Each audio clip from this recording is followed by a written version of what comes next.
do Pai, do Filho e do Espírito Santo. Amém. Ave Maria, cheia de graça, o Senhor é convosco, bendito sois vós entre as mulheres, bendito é o fruto do vosso ventre, Jesus.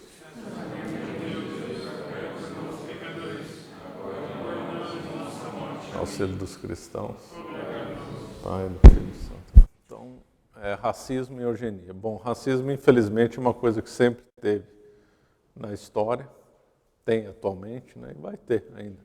É uma coisa que deve aos nossos pecados, né? Então é uma coisa que sempre vai ter. E o paganismo, o racismo é muito ligado ao paganismo, né? Toda a sociedade pagã tende a um racismo, ou seja, achar que um povo é superior ao outro. Não confundir racismo com escravidão. Pode levar à escravidão ou não, né? Não necessariamente. Em caso extremo, pode levar ao extermínio, como foi o caso do nazismo, que nós vamos ver daqui a pouco. Só para dar um exemplo de pagão, na Grécia havia, né, um racismo, também havia uma eugenia, menos no Império Romano, né? O Império Romano dava mais uma questão do ius solis no Império Romano impedia um pouco o racismo, né? Era um povo mais civilizado. Não impedia, limitava, né? Por causa do ius solis, né? O direito de nascer no Império Romano, né? Agora, na Grécia, como não havia esse conceito, então o racismo e a eugenia eram mais violentos, né? Nós vemos racismo também no Japão, na China. Bom, a China se achava o centro do mundo, né? Da questão de ser o império do meio, não é uma figuração, eles achavam que estava no meio do universo mesmo. Quando os jesuítas foram para lá e mostraram mapas da Europa e mostraram para o imperador e para os sábios da cor, dizendo que a China não ficava no meio, que não tinha o menor sentido, eles ficaram surpreendidos. Nossa, é verdade. Eles se achavam o centro do universo. No Japão, racismo é uma coisa muito violenta, tanto é que eles na Segunda Guerra Mundial foram brutais, né? Também por causa do paganismo japonês. Então, para tudo quanto é povo, sempre teve racismo. Uma coisa muito ligada ao racismo é enxergar o outro como inimigo, né? Uma coisa típica dos nossos índios aqui, que chamavam a palavra outro, era sinônimo de palavra inimigo. Então, é uma coisa assim assustadora. Em tribos africanas, para todo lugar que se vê racismo. Eugenia, a eugenia, o termo foi criado por Galton, que é do século XIX. Mas havia um eugenismo sem essa palavra na Grécia, claro, em Esparta, principalmente, quando se matava os não bem nascidos, né? Crianças defeituosas eram mortas. É o típico eugenia, né? Mas não havia essa palavra na Grécia, que essa palavra foi cunhada depois. É lógico que esse daí, quem combateu o racismo foi a Igreja Católica, claro. Foi o trabalho de civilização feito pela Igreja Católica, pelos santos católicos, que então mudaram completamente o pensamento da sociedade, e aí se viu que o racismo é uma coisa absurda. O racismo é pecado mortal, claro, e também um erro filosófico enorme, né? Já que os homens eles têm a mesma natureza e são diferentes nos acidentes. E quanto à questão de vida, não é ligada à substância, a mesma substância, não aos acidentes. E acidente de cor não gera direito, né? Então, um pensamento filosófico correto já combate o racismo. Então, hoje em dia está errado esse negócio de cota, não deixa de ser um racismo. Tá? A cor de pele gera direito, é um absurdo filosófico completo isso. Cor de pele gerar direito, né? Então, não tem o menor sentido.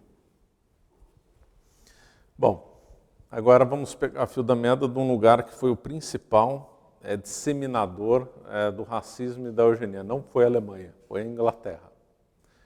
A Inglaterra já tinha uma visão racista, já muito antiga. Segundo um autor, fiquei até surpreso com essa informação, um autor até bem sério, autor já de vários livros muito citados, chamado Eliot, diz que já na Idade Média, em 1366, foi proibido o casamento entre o povo inglês e os irlandeses. Eu achei impressionante essa informação. Então, achava eu até... Hã? Os ingleses sempre viram, agora que eu achei que isso aí vinha do protestantismo, né? Porque o protestantismo incorporou o racismo, né? O judaísmo, principalmente na visão mais esotérica da Cabala, vai justificar o racismo como aqueles que não têm partícula divina têm que ser explorados por aqueles que têm partícula divina. Lê-se, os judeus, claro. Então, os judeus eles têm 3 almas. Eles têm uma alma dita animal, uma alma racional e uma alma divina. Então, eles podem explorar tanto qualquer animal como também os outros seres humanos que não têm alma divina. Claro, isso é bem claro para gnose em geral, mas no pensamento esotérico judaico da Cabala é essa linha. O protestantismo também vai mais ou menos nessa linha.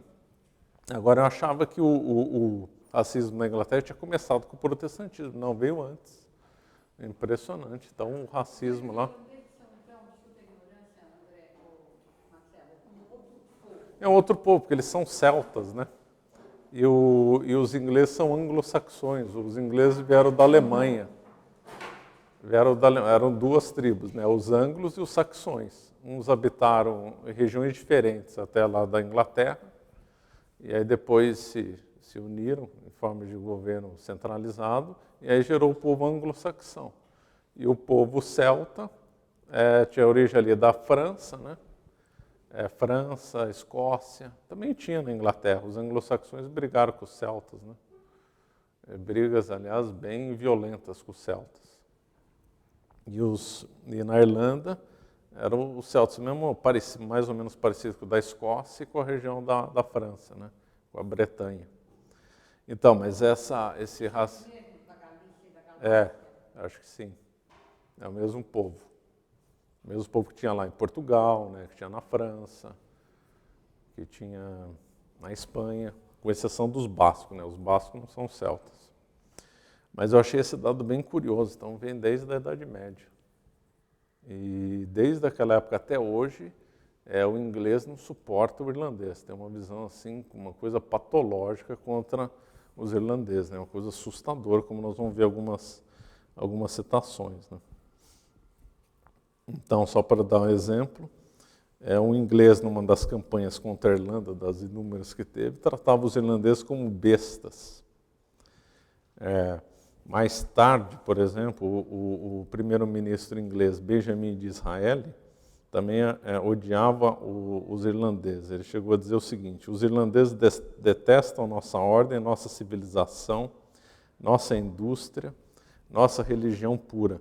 Esta selvagem, imprudente, incerta e supersticiosa raça não tem simpatia com o caráter inglês. Seus ideais de felicidade humana são a alternância de tumulto entre os clãs e a idolatria grosseira. Sua história descreve um inquebrável ciclo de fanatismo e sangue. Isso aqui ele falou publicamente, no século XIX. Quer dizer, assim, com um ódio declarado. Mas a história é sempre assim. Teve um general inglês que conquistou lá, no tempo do Cromwell, que era outro assassino, ele conquistou lá na Irlanda, esqueci o nome dele, e aí ele matou uns irlandeses e na tenda dele, tenda militar, ele pegou os crânios de irlandeses e fez um caminho. Uma coisa completamente selvagem, como as tribos africanas faziam, né? Pegavam os crânios dos vencidos e faziam um caminho. Coisa assim, impressionante. Então, eu esqueci de falar no começo. Então, o racismo não é só entre branco e negro, ou entre oriental contra quem não é oriental. Também entre os brancos também tem racismo, entre orientais também tem racismo, entre negros, entre eles também tem. Então, por exemplo, os orientais, os japoneses se viam como superiores aos chineses, e os chineses se viam como superiores aos japoneses. E aqui um outro exemplo, os ingleses e os irlandeses são brancos e os ingleses se viam como superiores aos irlandeses. Então, não é só entre cores diferentes. Entre na mesma cor, se vê também tem racismo. Tem racismo. Os saxões, de uma maneira geral, desprezam os latinos.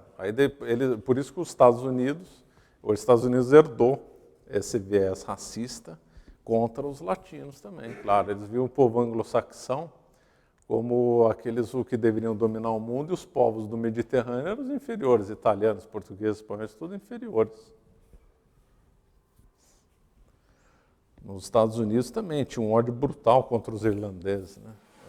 Então, quando os irlandeses chegaram lá nas grandes cidades americanas, onde os trabalhos mais perigosos eram destinados aos irlandeses. Teve cidade que os irlandeses foram expulsos, né? Tal a brutalidade do tratamento que eles herdaram dos ingleses.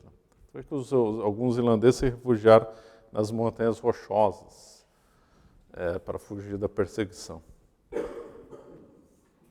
Outro dado aqui de um dos maiores racistas da história inglesa, que foi colonizador lá da África, né, o Cecil Rhodes, o nome Rhodésia, né, vem dele, né, que ele foi fundador da De Beers e também da Companhia Sufre, da África do Sul também. Eu afirmo que ele dizendo, Cecil Rhodes, eu afirmo que nós somos a raça mais bela do mundo e que quanto mais do mundo habitemos, é melhor para a raça humana.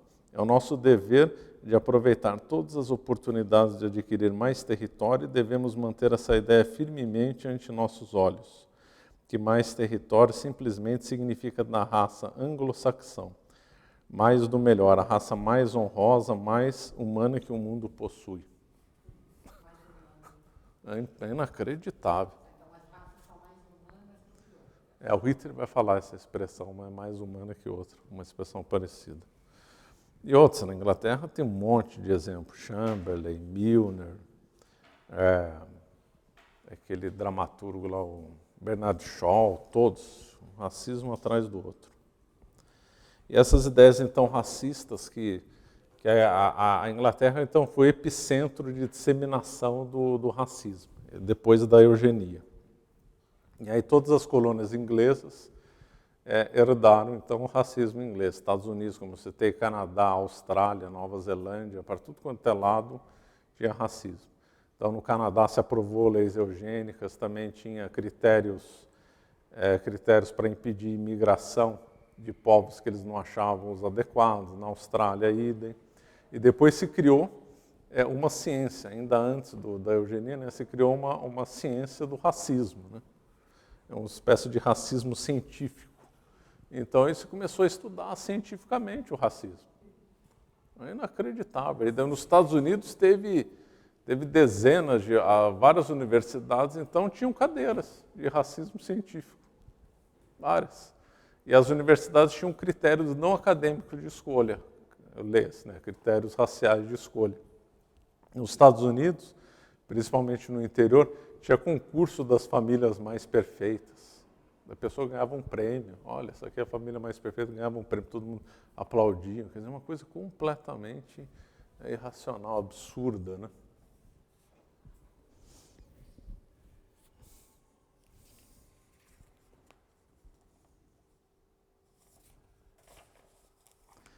E aí chega Darwin, né? O Darwin veio, não foi ele que começou o processo de racismo no mundo, mas o pensamento do Darwin é muito racista. Não só pelo próprio darwinismo e a evolução que dá margem a interpretações como racismo e eugenia, mas também porque ele próprio se diz racista. Então vou pegar aqui uma expressão, um trabalho dele aqui. Ele falando, as mais civilizadas, as chamadas raças caucasianas venceram os vazios turcos na luta pela existência. Olhando para o mundo, em data não muito distante, um número indeterminado de raças inferiores será eliminado pelas mais civilizadas raças em todo o mundo. Darwin. Então, na realidade, o próprio Darwin era racista. Então, na realidade, a teoria dele é totalmente compatível com o racismo. Uns dizem que não é, está vendo coisa demais. Não, o próprio Darwin disse isso. Outro exemplo do Darwin comentando. Os ingleses exterminaram os aborígenes da Tasmânia. E aí o Darwin comentando sobre isso. Todos os aborígenes foram mortos ou foram removidos, né? Fez um deslocamento forçado, né? todos os aborígenes foram removidos para uma ilha no Estreito de Base, o estreito entre a Austrália e a Tasmânia. Dessa forma, a Tasmânia goza da grande vantagem de ficar livre da sua nativa população. O Darwin, quando fez uma viagem aqui na América do Sul, os argentinos e chilenos também mataram muitos índios ali na região da Patagônia. A República, na época do Império Espanhol, não teve esse massacre. Quando foi feita a República na Argentina e depois no Chile, aí teve o massacre das tribos lá do sul, dos Mapuches e da região da Patagônia. E o Darwin falou assim, não, foi bem feito, tinha que fazer isso mesmo.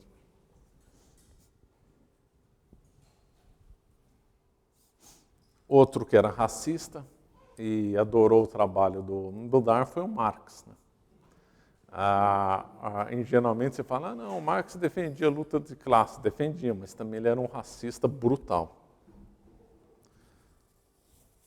Ele e o Engels, né? Os dois escreveram sobre o racismo, os dois adoraram Darwin e os dois também diziam de coisas racistas. Segundo Marx, as classes e as raças muito fracas para enfrentar as novas condições de vida deveriam se retirar, ou seja, ser exterminadas. Elas devem perecer no holocausto revolucionário. Ele via várias raças, vários povos da Europa como inferiores, bascos, escoceses, sérvios, todos como inferiores. Quando teve a guerra dos Estados Unidos contra o México, ele apoiou os Estados Unidos. Ele falou, não, o México é inferior, os Estados Unidos têm mais que conquistar. É o que o Marx escrevia por um jornal americano. Né? Talvez o nome mais famoso, a pessoa que tenha mais sistematizado o racismo no século XIX, foi um francês chamado Gobineau, muito citado. Todo livro diz que ele foi o grande sistematizador do racismo, ou pelo menos o mais famoso. O curioso do Gobineau é que ele era diplomata e ele veio morar no Brasil, no tempo do Dom Pedro II. E os comentários dele do Brasil são muito curiosos, né? Então ele falava assim, ele comentando, aqui no Brasil quase não tem mais família branca, está tudo mestiço, comentários dele. O Brasil não vai para frente por ser um país mestiço, o Brasil tem que branquear, tem que trazer mais europeus para branquear, porque senão o Brasil não vai sobreviver. Ele previa que o Brasil ia sumir, não ia ter mais gente. Na visão tosca dele, ele achava que a mestiçagem ia dar em lugar nenhum. Os povos iam sumir. E outra coisa curiosa é que ele ficou muito amigo do Dom Pedro II, né? Mas ele criticava o Dom Pedro II porque na corte do Dom Pedro II tinha negros e descendentes de índios. Então ele falava para o imperador, olha, como é que Vossa Alteza tolera índios e negros aqui na corte? Né? Ele ficava horrorizado. Gobineau.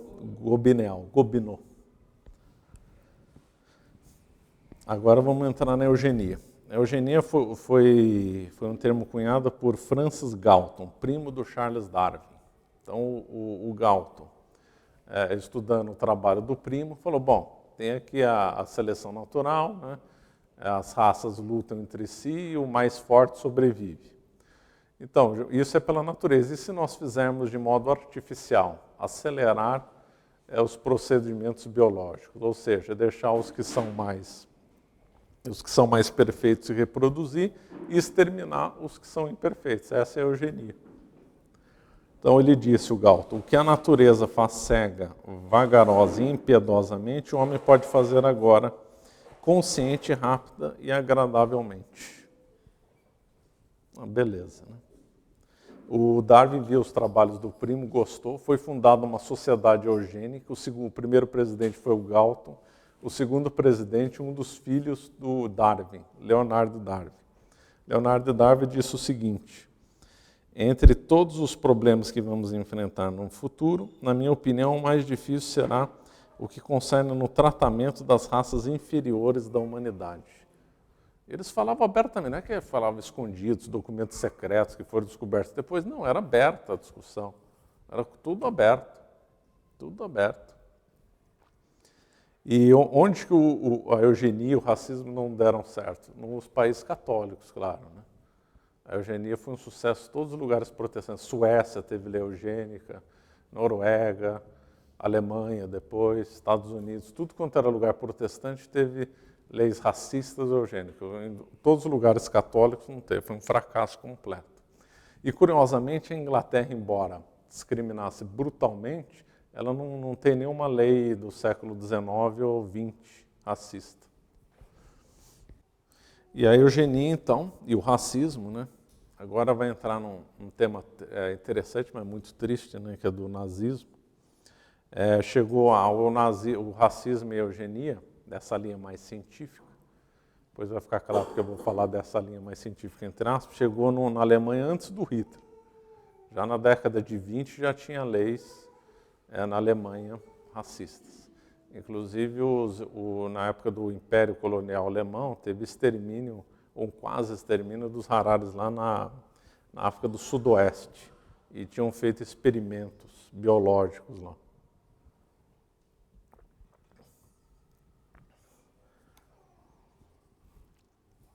Agora, com Adolf Hitler mesmo, chegou por um tal de Haeckel, darwinista fanático. E aí teve um forte intercâmbio de ideias eugênicas e racistas, porque eugenia e racismo se misturam, né, entre os Estados Unidos e a Alemanha, um elogiando o outro. Então, por exemplo, o eugenista americano Grant, ex-assessor do presidente Teddy Roosevelt, ao saber das esterilizações alemãs, declarou que os alemães estão ganhando de nós nesse jogo, ou seja, elogiando os alemães. E assim trocavam as ideias. Os presidentes eram todos eugênicos racistas, né? Teddy Roosevelt era um fulano brutal. O Woodrow Wilson, eugenista declarado.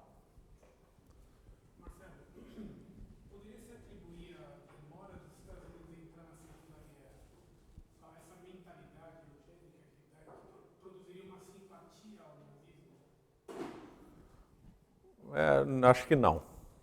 Acho que não. Ele entrou, o Roosevelt queria entrar na guerra, né? E aí teve uma forte pressão da sociedade americana para não entrar na guerra, né? Mas a entrada dos Estados Unidos na guerra foi para domínio mundial, domínio político. Acho que não teria coisa racial, não.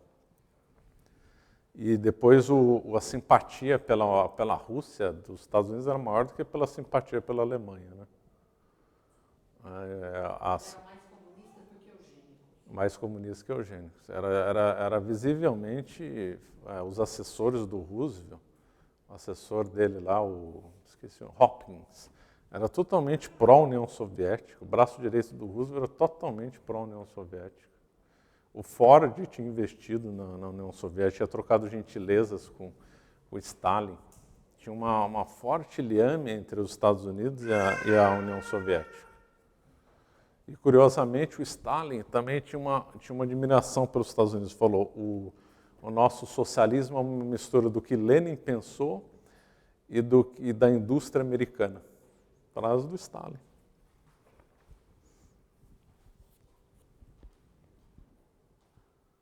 E depois tinha racismo e eugenia na União Soviética também. O Lamarck era associado muito a esse grupo. Bom, o Hitler, nos discursos do Hitler, ele citava muito o Darwin. Citava demais. Aqui, segundo o Fess, biógrafo do Hitler, sua concepção do Hitler da Revolução tinha muito das ideias sobre seleção biológica. Visava não somente a estabelecer formas de dominação e instituições inéditas, como também a criar um homem novo, cujo anúncio foi celebrado em numerosos discursos e manifestos como o advento da verdadeira idade do ouro. Ou seja, todo mundo sabia que a evolução não vai parar no homem. Vai ter um outro ser superior ao homem, mais adaptado. Era esse novo homem que o Hitler queria produzir. E que o Marx também, né? O Marx também pensava na produção de um novo homem. Eu esqueci de falar, um dos mentores do Marx, talvez o Marx tenha herdado o racismo dele, de uma figura que hoje é meio esquecida, porque terminou a vida satanista, chamado Moses Hess. Esse Moses Hess foi um pioneiro do sionismo e do comunismo. E foi das pessoas que Marx se inspirou.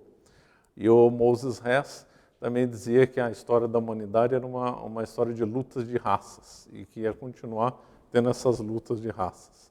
Aí o Marx adaptou de luta de raça para luta de classes, mas sem perder o racismo. Outra frase do Hitler. O Estado tribal deve fazer com que tudo gire em torno da raça, deve cuidar da sua pureza, deve providenciar para que apenas pessoas sadias seja conferido o direito de procriar, cujo objetivo será produzir criaturas à imagem de Deus e não monstruosidades a meio caminho entre o homem e o macaco. Olha que frase interessante. E tem um livro que esmiuça bastante esse lema entre o Darwin e o Hitler, chamado de From Darwin to Hitler. Agora foi traduzido para o português. Quem é? Chama Weikart. É uma grande referência nesse tema. Agora, uma coisa muito curiosa é que o Hitler teve duas fontes de racismo, que na realidade vão chegar nos mesmos objetivos. O Hitler teve a fonte dita racionalista, cientificista, de Darwin e de Marx, e ele teve também uma fonte esotérica, gnóstica. Essa fonte esotérica era ligada teve uma explosão de movimentos esotéricos na Áustria e na Alemanha, no final do século XIX, começo do século XX. E duas principais figuras se destacaram. Uma foi Guido von List e outro Lebensfels. Os dois, o Guido von List é austríaco. O Guido von List, então, era ligado então a um racismo esotérico. No delírio dessa turma, eles imaginavam que tinha tido um continente chamado, tem vários nomes, Antártida não, Atlântida, Hiperbórea e outros. O nome adotado pela turma do Hitler era Hiperbórea. Seria um lugar onde hoje estaria a Groenlândia.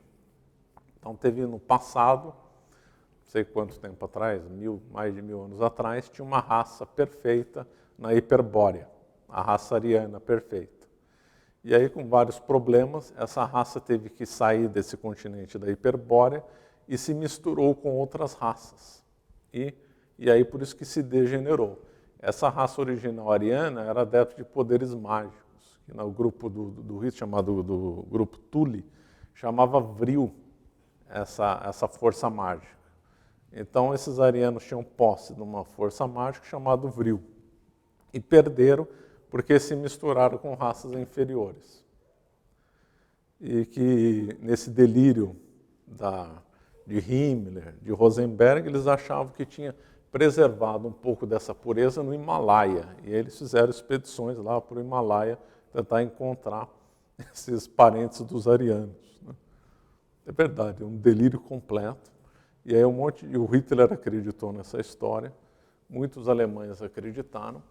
Então nós tínhamos aí um viés de esotérico para o racismo. Quem? Pode ser. Esse mito vem da Grécia. A Grécia falava em Thule, né? Thule era a capital dessa Hiperbórea. Na Grécia o mito de Atlântida é muito parecido com esse. Do Horizonte Perdido deve ter, porque o Horizonte Perdido qual que é? Do Xanadu? Shambhala? Shangri-La, talvez tenha. Mas não é uma raça, é um lugar, né? Mas tem essa mágica lá. Sim, eles achavam que tinha um lugar no Tibete que tinha mágica. As pessoas não envelhecem. Então, nesse turno, o pessoal era como Deus, como anjos, não envelheciam. E para entrar no grupo Thule, que era uma sociedade secreta, tinha que provar a pureza da raça. Então, só podia ser pessoas puras que podiam entrar na Thule. E a Thule, o que ela previa, então? Previa, então, o nacionalsocialismo, né? O nazismo nasceu da Thule.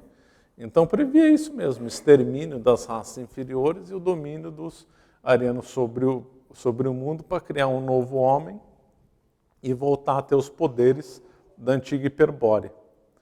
O que é curioso desse veio esotérico é que ele é muito parecido com o veio racionalista do Darwin, né?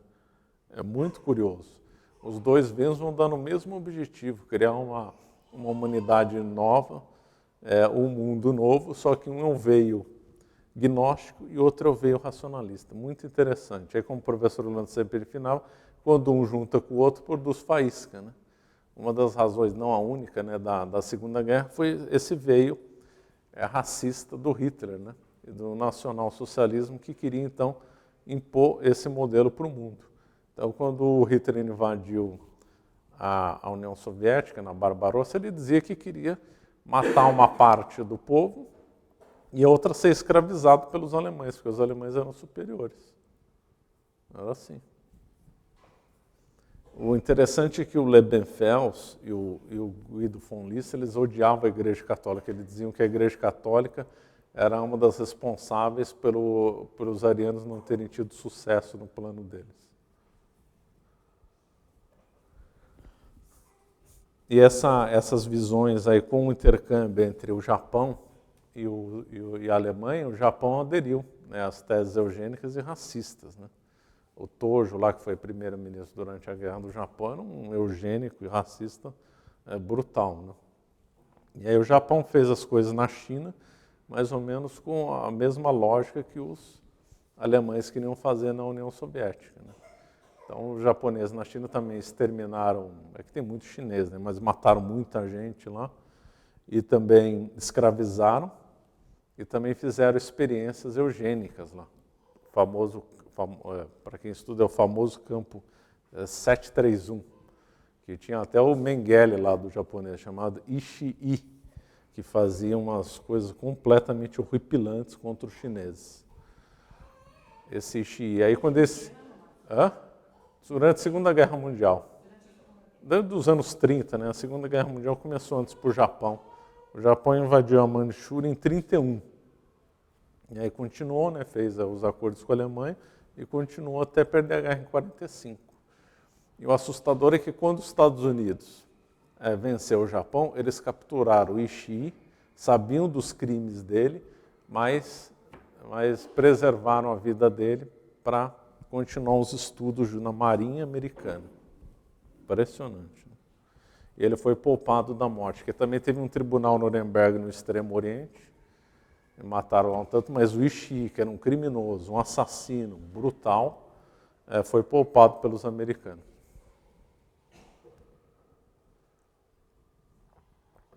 Na Segunda Guerra Mundial, acho que o único exército que não era racista era o exército brasileiro.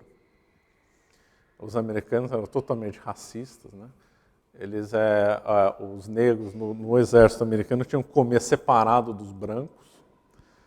Os negros tinham um limite para ascender, até o grau de oficial eles não conseguiam avançar muito. As atividades mais nobres para os negros eram vetadas. Eles não podiam ser aviadores, por exemplo. Só no finalzinho da guerra teve um esquadrão negro aviador. E aí tem uma história militar muito interessante nos Estados Unidos, tem a ver com o brasileiro também. Os Estados Unidos estavam fazendo umas coisas de mergulho, né? Umas técnicas avançadas de mergulho, e um brasileiro foi, né, no intercâmbio que teve entre Brasil e Estados Unidos durante a guerra. E durante essa equipe de mergulho tinha um negro só entre esse grupo, que tinha americano e um brasileiro. Esse negro ficava isolado. O único amigo que esse negro tinha era o brasileiro. Era o brasileiro. Eles comentavam, né, que achavam estranho. Achava. Dentro do mesmo batalhão havia negros e brancos. Havia negros e brancos. Havia batalhão de negros e brancos, mas todos comandantes só brancos. E eles comentavam como é que no Brasil vocês lutam lado a lado, negros e brancos. E o Brasil sofreu discriminação dos americanos lá.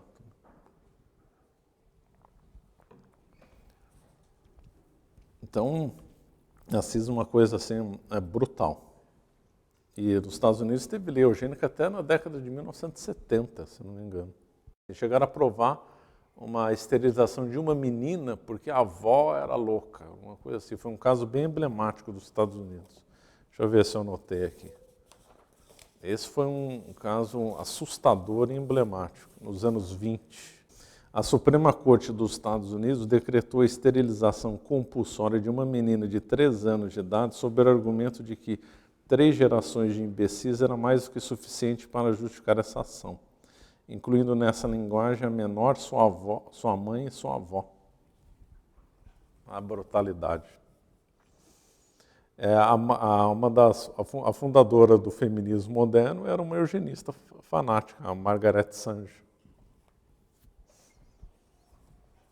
Engraçado que isso daqui era público, né? Eles não tinham vergonha de falar essas coisas. De repente sumiu, né? Ninguém mais comenta sobre a eugenia. A eugenia parece que é uma coisa que só ficou com Hitler e que aí morreu com ele, ficou tudo por isso mesmo, só teve lá e nunca teve lugar nenhum e tal. Tudo uma vergonha. Nunca foi, lutou contra. E diz um livro aqui que a lei não teria passado na Inglaterra por causa do trabalho do Chesterton. O Chesterton escreveu um livro, esse livro teve repercussão, e aí não passou a lei por causa disso, segundo o autor aqui. Uma outra coisa muito curiosa foi a interpretação que surgiu um termo chamado darwinismo social, que é uma aplicação do darwinismo na sociedade. A eugenia, darwinismo social vão se misturar. Então, se diz que o darwinismo social, a concorrência entre as pessoas e mesmo empresas é saudável. Se misturou esse conceito até com o conceito de livre iniciativa. Então, aqueles empresários americanos do século XIX, eles eram adeptos do darwinismo social. E eles montavam monopólios, fazer as maiores sujeiras possíveis para conquistar espaço, gente como Rockefeller, o Carnegie, tem até um livro que fala sobre isso, e eles têm um justificativo justamente no darwinismo social. O darwinismo social é uma coisa da biologia, uma coisa certa, nós estamos aplicando isso daqui nas nossas empresas, então é certo a gente trapacear, porque é o que vale a lei do mais forte mesmo. Tinha um fundamento científico para fazer as sujeiras dele, é impressionante. O livro fala exatamente nesses termos. Assim como os ingleses, quando matavam os negros lá na África, também tinham isso. Olha, isso aqui é uma coisa, um fundamento biológico. Nós somos mais fortes, temos o direito de matar os mais fracos. Acabou. É assim que funciona. E outra, esse negócio de livre iniciativa, combinado com o darwinismo, gerou uma fome na Índia. É assustador o caso, né? A Índia teve várias fomes entre o século XIX e XX, causadas principalmente pela Inglaterra, que desorganizou a estrutura comercial da Índia. E numa delas, segundo o autor aqui que comenta o caso, o governador da Índia, Lytton, pensava que as forças de mercado, esse Lytton também era adepto do darwinismo social, pensava que as forças do mercado seriam suficientes para alimentar os famintos, por isso não fez nada para evitar a fome. Aí milhões de indianos morreram. Quando teve a fome na Irlanda, mesmo o raciocínio foi aplicado. Olha, deixa o livre mercado agir, deixa o darwinismo social, e aí daqui a pouco se equilibra, né? E aí 1 milhão de irlandeses morreu de fome. E conta-se que até a Rainha Vitória proibiu ajuda externa, né, para a Irlanda.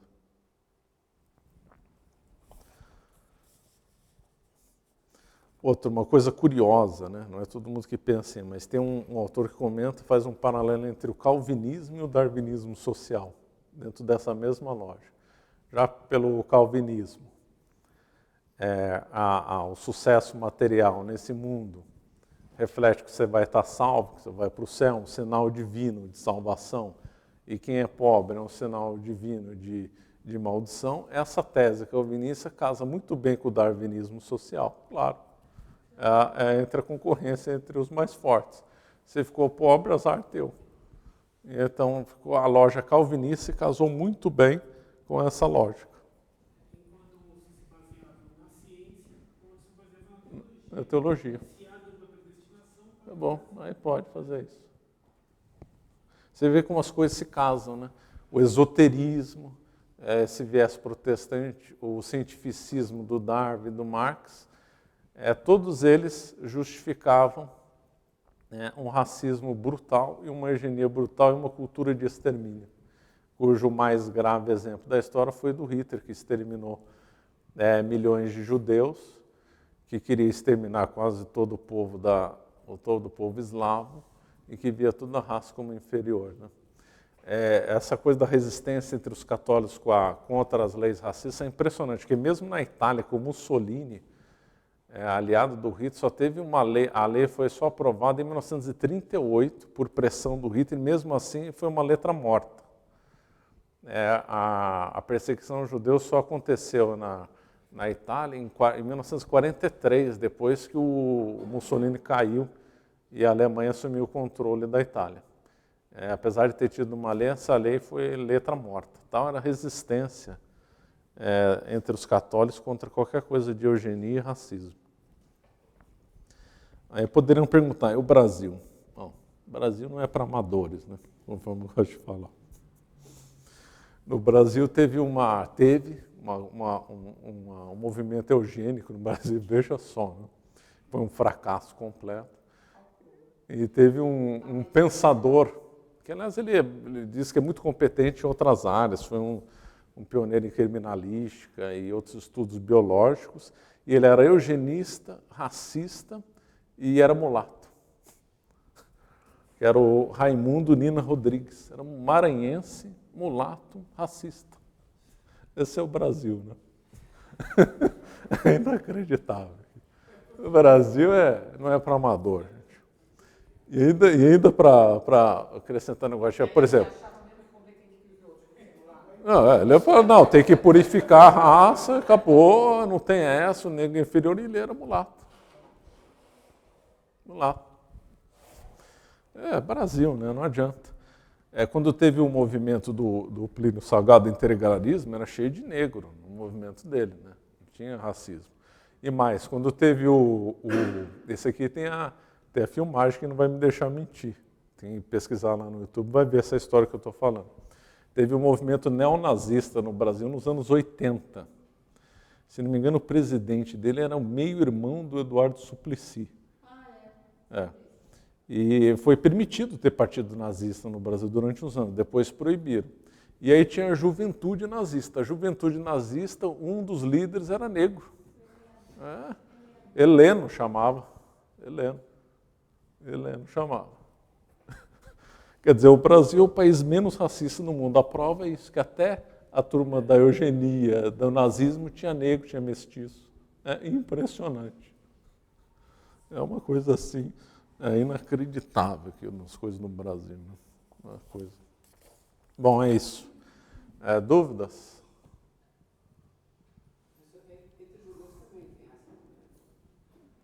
Tem o quê? Tem, claro. Tem, mas deles por um viés muito esotérico pelo lado da cabala. Eu já falei, né, das 3 almas que eles têm. A alma animal, a racional e a divina.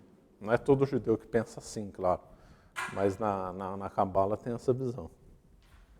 Hoje em dia, então, só para concluir, então, hoje em dia se combate muito o racismo. Tá certo combater o racismo, só que se combate pelas razões erradas, né?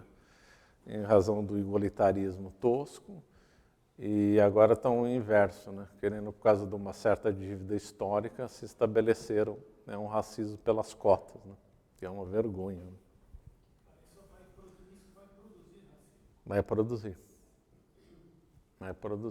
Essa visão de choque racial, de produzir um choque racial, é uma coisa que está nessas correntes. Né? Tinha uns criminosos nos Estados Unidos que queriam produzir o ódio racial para fazer a revolução.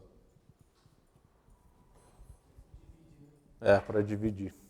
Assim como Marx estimulava o ódio entre as classes, também se estimula o ódio entre as raças para fazer a revolução.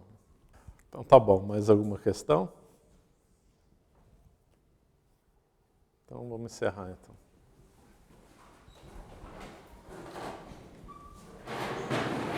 Pai, Ave Maria, cheia de graça, o Senhor é convosco, bendito sois vós entre as mulheres.